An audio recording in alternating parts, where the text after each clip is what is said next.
Good morning, everyone. Today we will be learning about driving in city traffic. This is chapter 14. If you want to follow along in your textbook, you should have read this chapter already. And if you'd like to take some notes as we talk and pause the video when you need to, that would be a great idea. So let's jump in. So, driving in city traffic in many regards is harder than anything that you will do in driving. A lot of people would say that driving on the expressway is the hardest thing, and in reality, uh, expressway driving is safer and has fewer collisions than driving in city traffic. So, city traffic would be like the neighborhood that you live in. Um, and if you go downtown, certainly that would be described as city traffic. So, what makes driving in city traffic so difficult? Well, there's several things, but I would say that the number one thing is that there are a number of hazards. The vocabulary term from the book is density, traffic density. So the density of hazards is greater. And so the risk that we face as drivers is often related directly to the number of hazards. And so when you drive in city traffic, urban areas is another way that you've heard that described. Uh, the traffic and hazards is greater, is dense. So, what does that actually mean? There's more hazards, we said that, but also hazards tend to be closer to you. So, when you drive in city traffic areas, there are more hazards and they are closer to you. And that'll affect your driving significantly. That also affects your risk. So, do we need to change our driving? I would say absolutely. How do we drive differently in these difficult, high risk, dense traffic situations? Take a look at this picture. Imagine driving down this road. How peaceful it is. You can see the sun rising, the dew on the ground. It's just a very peaceful and enjoyable drive. The wind is blowing through your open windows and it's quiet. You hear the birds chirping. This is rural driving. And now let's compare that to this situation. I hear the horns blaring. I hear the engines, loud engines. I hear the people talking. I hear the yelling out the windows. I see the brake lights everywhere. This picture just screams at us. And this is a very common city traffic situation. So we have to do things differently. We have to drive differently in city traffic. I like to compare it to overtime in the NHL playoffs, for example, or even any sport, for example. The regular season, is just kind of but a lot of people tune in to watch the playoffs in professional sports because it's more exciting. Why? Because the focus, the energy, what's on the line, all of that increases in the playoffs. So when we drive in heavier traffic, we need to step up our game. We need to be on the edge of our seat. We need to be more alert. And so when we drive in city traffic, well, of course, you have to focus your attention on driving. I think you understand that. But what I'm really saying here is this: no distractions. We cannot allow our focus to shift from driving for even a moment. 1 second makes a huge difference in these kind of environments with traffic and hazards numerous and close to you. So it's very important that we kind of step up our game, that we increase our focus and our alertness in these kind of environments. So how does IPDE look in this kind of environment? We just learned about IPDE last week. So IPDE, how does that change? Remember, identify, predict, decide, and execute. Well, I would say it's the same skills, it just takes on greater importance. So identify, let's look at the identify step. Remember, identify is the most important step in the four. If you do not identify a hazard, Nothing else matters. You cannot predict, you cannot decide, you cannot execute if you do not identify. So we need to definitely scan more vigorously. Remember the word vigorous scanning? We need to intensely scan left, right, left. We need to move quick glances through our orderly visual search pattern. All these skills become increasingly important in city traffic areas. We also need to look farther down the road. Our target area is more important. We need to see things sooner. We need to regularly look at least one block down the road, and that can be difficult in city traffic due to the number of hazards in front of you that block your line of sight. So it's important that you keep a good space cushion so that you can see around hazards. We'll talk about that in a second. There's also a lot of clues in city traffic areas that are unique. Things like pedestrians, crosswalks, bicyclists, and that kind of thing, and one-way streets. So we're going to talk about many of these things in the next day or two. So identify just becomes increasingly important, and same with decisions, or predictions, I should say. Predictions are the same, they're just more important. What do we predict? Well, we predict the worst. We predict points of conflict, and we predict where there's going to be a space cushion or open zone for us to go. Those are some of the predictions that you're going to be making. And decisions, well, decisions are the same. Remember, there's 3 decisions that you can make when you drive. You decide to adjust your speed, adjust your lane position, or adjust or communicate, or a combination of those 3. And that's back from chapter 5 that we learned. And then finally, execution is putting it all together. So IPDE is very similar, but just takes on increasing importance when you're in heavy city traffic driving. Now, there's 2 key skills for driving. These are things I talk about with my in-car students. These are critical, and these are especially important in city traffic. They're always important, but they're especially important. If you want to be safe in heavy traffic situations, these practical driving skills are important. So, number 1, we need to learn to manage our space well as a driver. What does that mean? Manage your space well. Managing your space well means to drive in a way that maximizes your open zones and minimizes hazards or minimizes closed zones. And the word strategically means that it's a game plan. It's a way of driving. It doesn't just happen. Every decision you make as a driver, whether it's to go faster or slower, move left, move right, change lanes, brake, it doesn't matter. All of our decisions as a driver should be with the goal in mind to improve our space cushions, and that's managing your space. The better you are at this skill, the safer you're going to be as a driver, especially in city traffic. So, number 1 key skill is to manage your space cushions. It's all about that space. You can't collide with open air, can you? No. Now, where does this begin? Well, if the number 1 key skill for driving in traffic is to manage your space, the number 1 part of that is to have a healthy 3-second following distance. We're going to talk about that in a second. But a following distance is the space in front of you. A lot of times, you're completely surrounded by hazards.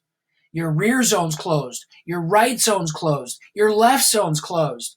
But who's in charge of establishing a safe 3-second following distance? The answer? You are. We are in charge of our following distance. The other zones are more controlled by other people or other drivers, but the following distance is more up to us. So managing your space starts with developing an open front zone, and then you can work on your other zones. So managing your space is the thing that you think about the most, I would say, as a driver. Now, the other key skill is called managing your speed. What does that mean? Well, that means to drive the right speed or the safe speed for the situation. So some situations allow you to go faster. In other situations, even if the speed limit is faster, you couldn't drive that fast. So the right speed should be determined by, what do you think? Well, a few things could affect your speed, but here's what I want you to hear. It's number one. What does number one say? It's your space cushions. Your space cushions should dictate your speed. Space determines speed. Space dictates speed. So aggressive drivers allow their speed to determine their space. But we want to flip that on its heels. We want to use our speed or whatever we do to give us space. So make that your number one goal, to drive with open zones around you, and then let that determine how fast you drive. Other things will come into play, like the speed limit and the conditions, but space is key. I can't emphasize that enough. So speaking of following distance, page 278, what are some of the benefits of having a 3-second following distance? You can see in the picture that the yellow car is being tailgated, we'll get to that in a little bit, by the red car. So what are some of the key benefits of a following distance? You can think about it for a second. We're going to go over a list. So here's some things that are going to be helpful as a driver. Having a good following distance lets you see farther down the road. And we talked about the importance of seeing far ahead when you drive in city traffic. If that red car is that close to the yellow car, it can't see in front of it. So a 3-second following distance allows you to see farther around the yellow car. It also allows other cars to see you. You're not tucked in and hidden behind the car. It gives you more time to use IPDE, as we mentioned earlier, and you're less likely to hit the yellow car in front of you. If the yellow car were to brake suddenly, you would be more likely to hit that car. But let's say you did stop in time, but you stopped abruptly. What's going to happen? Well, you're more likely to be hit from behind because you stopped suddenly. So a good following distance is one of the most important things I can tell you about safe driving, as I mentioned earlier. So managing your space starts with a healthy following distance, and these are the benefits. Now, a lot of times other drivers will cut in front of you if you have a good following distance. So just because you get a good following distance doesn't mean you will always have it. It's something that you need to keep working on when you drive. So a 3-second following distance provides the safe distance in most normal situations. So when I say most normal situations, I mean when the road is flat, when the road is dry, when there's space around your vehicle. And so if the situation is less than ideal, you need to increase that space cushion in front of you beyond 3 seconds, maybe 4, maybe 5. And when you have that space, as it says in the right-hand corner, you can then look over and around the car in front of you. And you should even look through it and possibly under it, because you need to see all around to get the clues for what's coming up ahead. So 3 seconds is the starting following distance, and then we'll increase that to 4 if situation is less than ideal. Another situation that's less than ideal would be a truck. A large vehicle in front of you or a bus would block your vision, so you would want to increase that following distance unless you decide to change lanes, as we can see in this picture. So in the left, notice that's very possibly a 3-second following distance, but you can't see around a truck. So the closer you get to objects in front of you, the harder it will be to see. Notice the difference in the right picture. If you drop back and have a good following distance, you can see around them, and also people can see you. So we all have to know how to measure following distance. And this is on page 278. So measuring a following distance is something that you won't have to do when you get experience doing it. Eventually, you'll be able to just kind of eyeball it and see if you have a healthy space cushion. But initially, it helps to count and to measure following distance. So here are the steps for measuring following distance. Step 1, pick a fixed checkpoint. So what's a good example? Well, in the picture that you're looking at, a good example of a checkpoint would be a roadway marking, a line in the ground. Also, a good example would be a fire hydrant or a street sign, something that doesn't move, a fixed checkpoint. A shadow is another good example. So the first thing is to pick something that's fixed on the ground or on the road ahead. Then you're going to look to see when the car in front of you rear bumper, so it's the rear of their car, passes that fixed checkpoint. The part of that car that you would hit first, that's the part you're going to use. So when the rear bumper of the car in front of you passes the checkpoint, you start counting. So 1001, 1002, 1003. So you're counting actual seconds. Now, what are you looking for next?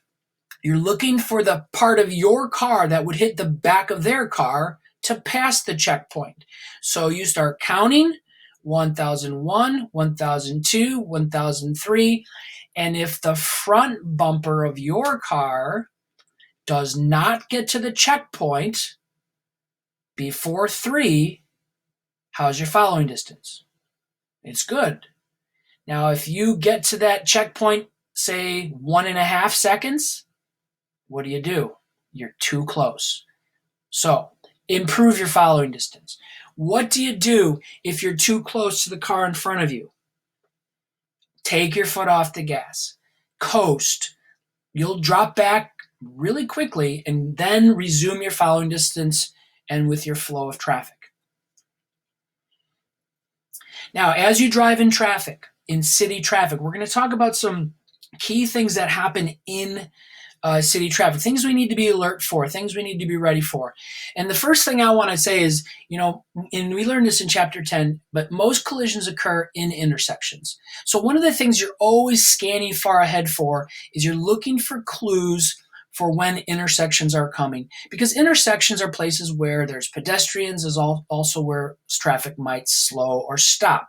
So we want to always be far ahead looking, and one of the things key that we're looking for is intersections. Another key thing, and this is what I would say, your first goal when you drive in city traffic is to have a good following distance. And then as you move through your orderly visual search pattern, you're looking for the color red. So important. I want this to be your favorite color as a driver. You want to be looking for the color red. What's red? Well, in the picture, you're seeing the most common thing that's red in driving, and that would be brake lights. Brake lights are in front of you. They're red. Also, though, you'll see red lights, of course, like in the picture. You'll see yield signs and stop signs, and even turn signals. While they're not often red, they're often yellow. Why would they still be counting as red when someone signals?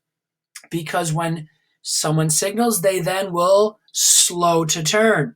So anything that's red in front of you, you got to see it immediately, and then you get off the gas. Get off the gas immediately. Coast on red.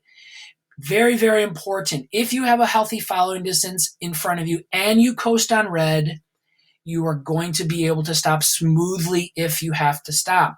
But we never want to accelerate into red. And these are key points that you need to know. They're always important, but especially in heavy traffic. What else should we do on red, you think? We learned this in chapter 4. We should also be aware of our rear zone. Check your mirror. Anytime you slow in traffic, you want to be aware of your rear zone. So these are key things to look for and be aware of in city traffic especially. All right, let's talk about tailgaters. Tailgaters are a common thing you'll see in city traffic. What is a tailgater? Well, take a look at that picture in the lower left side. If you look in your inside mirror and you see that, the person behind you is way too close to you.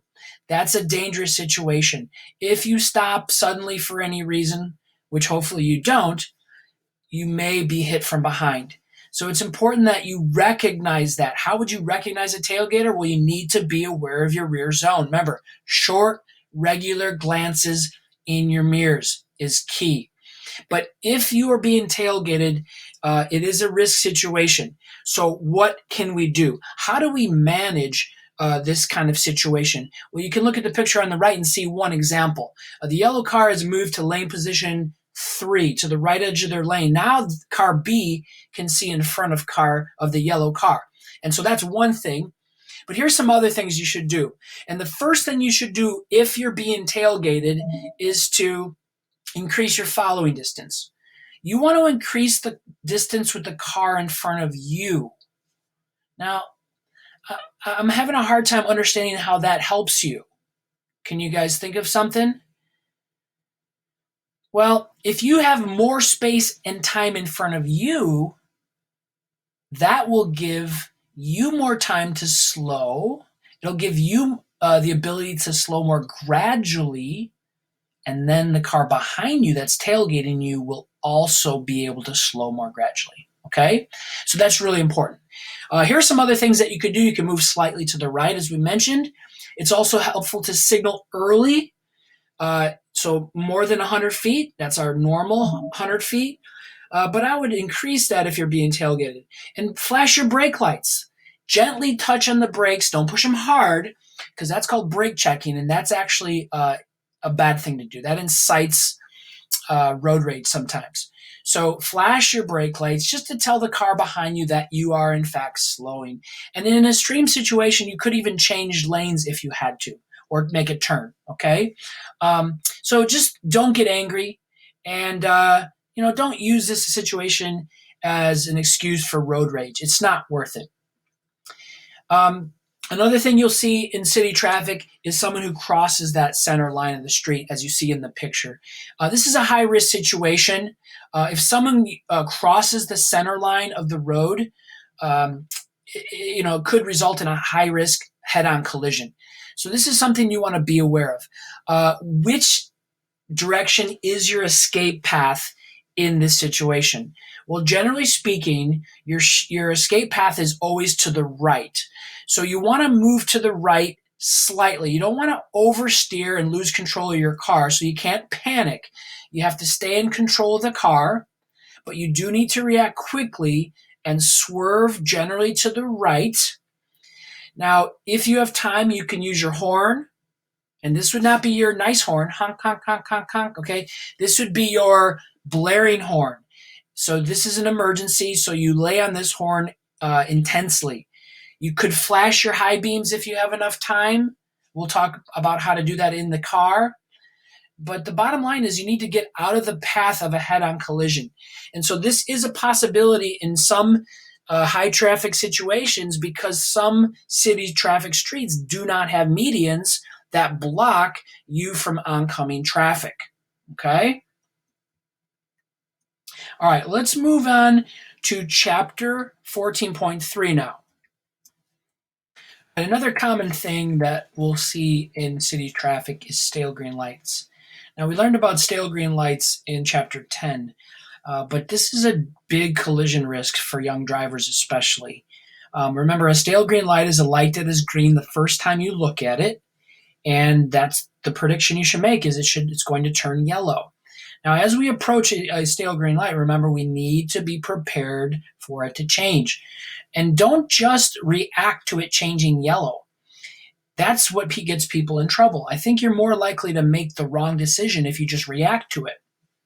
So by the way, a good additional clue that your stale green light is going to change is the crosswalk. So as you approach a stale green light, look at the cross streets and the crosswalk sign on those cross streets. And if you see a countdown, a flashing hand, and a countdown close to 0, that's an additional clue that your stale green light is going to change. So as you scan the intersection, that would be one of the things you look for. But as I was saying, don't just react to the light changing. Plan it out. Think about, where is my point of no return? How is my rear zone? These are things that could influence your decision at a stale green light. But never drive through that light without scanning the intersection vigorously, and think about, where is that point of no return? Another thing you should probably do, by the way, just before you get to the point of no return, is to cover your brake. And just for a moment, you don't want to cover your brake too long, but just for a second before the point of no return, cover your brake, and then when you get to the point of no return, go back to the gas pedal to accelerate and vacate the intersection. All right, so cover. Everyone know what that means? Cover the brake is a very, very common thing you will do as a driver. Every time you sense there's a conflict, every time you predict there's a hazard, anytime there's brake lights in front of you, you need to take your foot off the gas. That's called coasting, and then put it over the brake. That's called cover. So cover means hover. Don't push it until you decide that you need to slow down, and then you will activate your brake lights and slow. But if you have a good following distance, you shouldn't have to brake every single time. A lot of times, there's the brake lights will disappear after a second or two. So, but cover your brake anytime there is a conflict, or if you sense there's a conflict. Cover equals hover. Very, very important skill. So let's take a look at this video, and I want you just to think through when you would be covering your brake.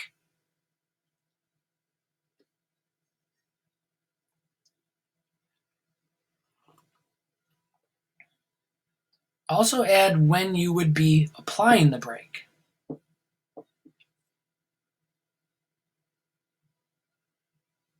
All right, so I want to talk through here. So I'm covering, I'm braking. And now I'm coming off the brake.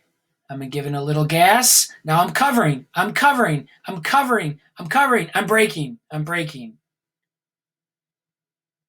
So as we scan this vigorously, we need to activate our brain. Remember, no staring. Keep your eyes moving. Back to the gas. Gas. Gas. Scan, scan. All right, that's it.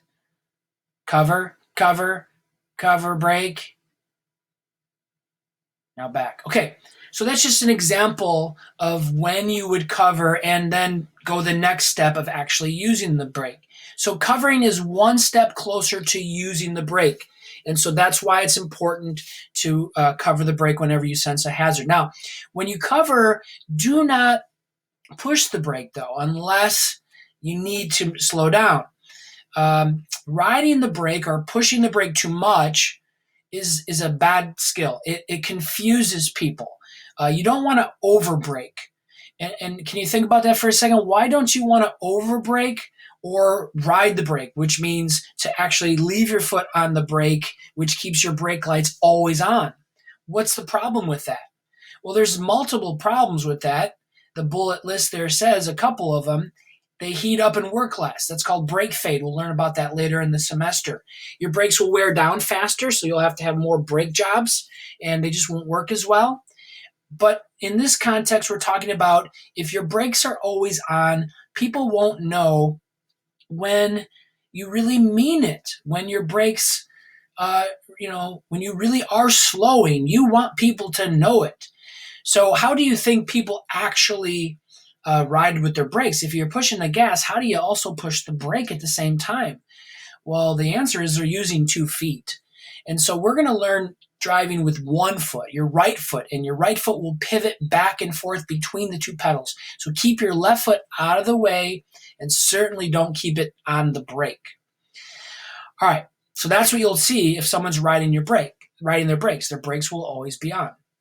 All right, another common thing that we'll see in city traffic is parked cars. So parked cars, especially in towns like Oak Park, parked cars are all over the city and side streets. So how do we deal with parked cars? Well, we want to minimize the hazards if we can. And a good rule of thumb, one that you should always try to abide by, is to drive at least 1 door's width away from the parked cars, at least. So that's about 3 feet. So this car in the picture to the right should not be there. It should be really hovering the yellow line of the street. As long as there's no oncoming cars there, take as much space as you can there to minimize the hazard of the parked car.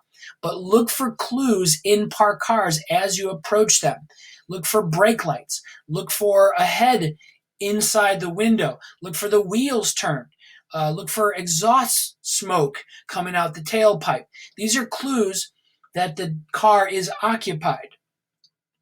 Another key aspect of driving in city traffic is your speed. It's called adjusting your speed, or blending, I should say, your speed. So blending your speed and flowing into with traffic is a key skill. Like a big toe that sticks out on your foot, you stub that sometimes, right? And it hurts a lot. You don't want to stand out in traffic. You want to blend in. You want to flow. So the speed that we use is really important. Now, as I said earlier, the first key is to get your space cushions, and then you get your flow speed if the space allows it. So blending or flowing in traffic is an important thing, but it's also important that you stay within the speed limit, of course. Um, but if you have to go a little faster to create more open space, then I think that's a good thing to do. Now, there's three types of speed. There's the speed limit, which I think you guys know what that is. There's the common speed. That's what the speed that other drivers are doing. And then we have the safe speed, which we talked about earlier. So remember, the safe speed, I think, is the best option or choice for the right speed to go. And oftentimes the safe speed is the common speed, and oftentimes it is the speed limit, but it's not always those. So sometimes the safe speed is actually slower than the speed limit, depending on the situation, the space situation. Choosing your lane. That's another key aspect of driving in city traffic. So as a general rule of thumb, you want to select the lane with the fewest hazards in it. And this is probably the most important thing I could say about selecting lanes. Pick a lane and stay in it. Aggressive drivers move in and out of traffic, back and forth. Pick a lane and stay in it. Only change lanes when you need to. And there's a lot of good reasons to change lanes, but don't overchange. If you overchange lanes, you're increasing your risk significantly. So let's talk about the left lane. What is the left lane for? Well, the left lane is for faster traffic. It's also for passing hazards or slow-moving vehicles in the right lane. The left lane tends to flow better than the right lane, and even in the center lane sometimes. But notice there is some risk here, especially on Harlem. There's no median, so you'd be close to the oncoming vehicles, which is one of the risks. The right lane is for slower traffic, so you'll be spending a lot of your time as a young driver in the right lane. One of the downsides of the right lane is there'll be a lot of slowdowns. A lot of people, anytime I approach a McDonald's or a Starbucks or a Target or a Walmart, people will slow down and turn into those places. So anytime in that right lane, you are ready to slow down for cars turning right. That left lane, occasionally they stop in the left lane, especially if there's no turn lane. If a car was turning left at this side street right here, notice there's no turn lane, and an unprotected left turn would stop traffic here. So that's important to be mindful of. If there's a center lane, center lanes can flow well too. One of the downsides of a center lane is cars could change lanes into the middle lane from both sides. So the right lane is kind of protected a little bit more, and the right lane has a built-in space cushion, if you will, although it is a sidewalk. But if there is a center lane, that can be a good option as well. Also, lane position in city traffic. When you drive in city traffic, you need to think about the other zones next to you. And so after you establish your following distance, then you work on your side zones. And in choosing to be in your side zones, it's important that you stay out of other people's blind spots. We check our blind spots well, but a lot of other people will not. So if you take a look at those two cars in the picture on the right, they're both in the brown car's blind spots. So they would need to get out of that blind spot as soon as possible. Should they go faster or slower to get out of their blind spot? The answer depends on their front zone. Would they be giving up their safe following distance to go faster? If the answer is yes, then they should drop off the gas, coast for just a second, and you will fix that problem immediately. But bottom line is, get your following distance and then work on your side zones. let's not be this driver.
All right, so the last thing, that was a high risk driver, aggressively changing lanes, frequent lane changing, constantly moving into other people's space cushions and other people's blind spots and open zones and closed zones. So, we don't want to frequently change lanes and weave in and out of traffic. That's a high risk situation for that car and the cars that it passes.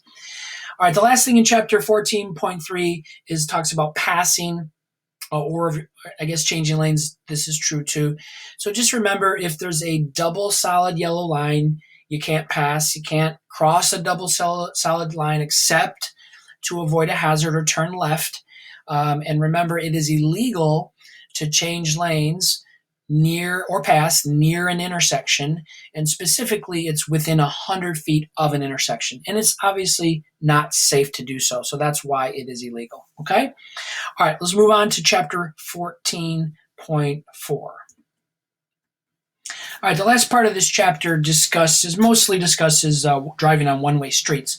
So one-way streets are common in city traffic areas, especially in the downtown part of the city traffic. Most streets are two-way streets, but there are many cities that have one-way streets in the downtown areas. One-way streets tend to move greater traffic and have fewer conflicts. So that's why they incorporate those. Now, these are all signs that are common in city traffic one-way street areas. Do not enter in wrong way signs. Obviously, the one-way sign, and then the yellow sign, that means that the one-way street has become a two-way street again. So you will see that as well. So that's the first key. The first key is to identify that it is a one-way street. If you don't identify it, as we said earlier, then everything else, nothing else matters. So we need to look for those clues. Take a look at the picture above. You can see that the front street that you're looking at is a one-way street to the left. But what are some other clues? Here's they are. Obviously, the one-way sign and do not enter sign. But how about this one? All moving traffic and parked vehicles point in the same direction. Broken white lines only. Think about that. So what color lines separate two lanes of traffic opposite direction? That would be yellow. So if you are driving on a road and white lines separate lanes going in the same direction. So if you only see white lines on the road, you're probably on a one-way street. Also, traffic signs are facing the same direction. If you're driving on the street and there's a stop sign on both sides of the street facing you, it's probably a one-way street. If you're driving on the street and you see the back of two stop signs, that probably means you're going the wrong way.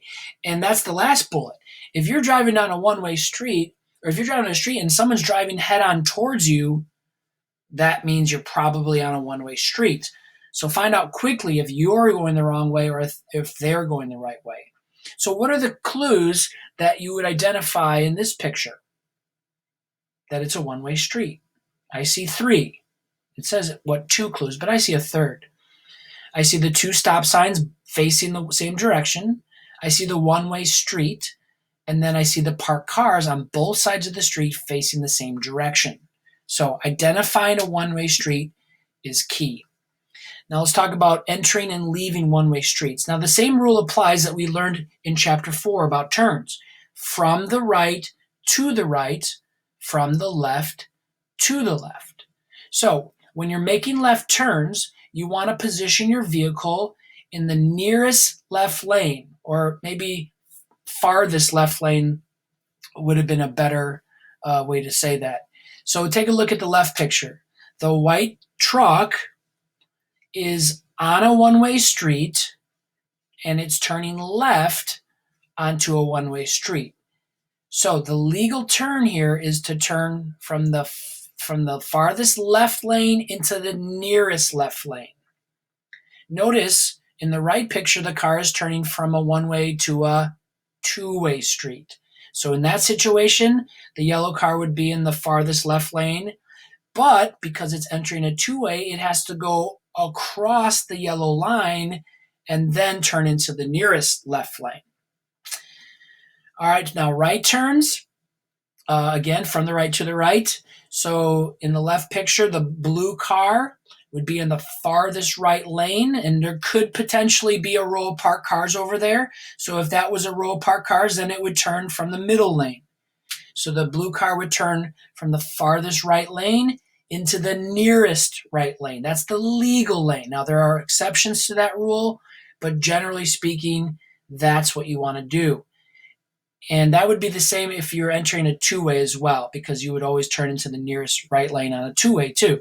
And then the picture on the right shows a row of parked cars, and then it would turn into the center lane in that situation. Okay? So not a lot of difference there. Just get as far left as you can for a left turn and far right as you can for a right turn.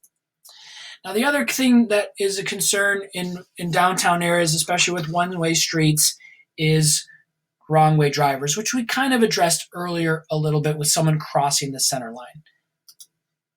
Put your window down! You want something? He's probably drunk. They're going the wrong way! What? They're going the wrong way! Okay, some of you have seen that movie and you know what movie that is. Planes, Trains, and Automobiles, a classic scene. So wrong-way drivers have a potential of being a very serious situation, especially on the expressway, which we'll talk about in chapter 16. But if you encounter a wrong-way driver on a one-way street, similar to our discussion before, our escape path is to the right. Obviously, we're going to brake if need be. We're going to use our horn, and we can flash our high beams if we, need to, if we have time. But your primary goal is to get out of the path of the oncoming car, okay? So we would brake, steer right, do what we need to move out of the way of the wrong-way driver. I have seen this before, so this is kind of a scary situation. But if we're looking far into our target area regularly, you should be able to see a car coming towards you on a one-way street early enough to do some evasive maneuvers that would keep you safe. Okay? All right. Well, that wraps up the chapter. That's chapter 14, driving in city traffic. Hopefully you learned a few things today, and that will really help you moving forward as we start driving in the car. We'll talk to you soon. Have a great day.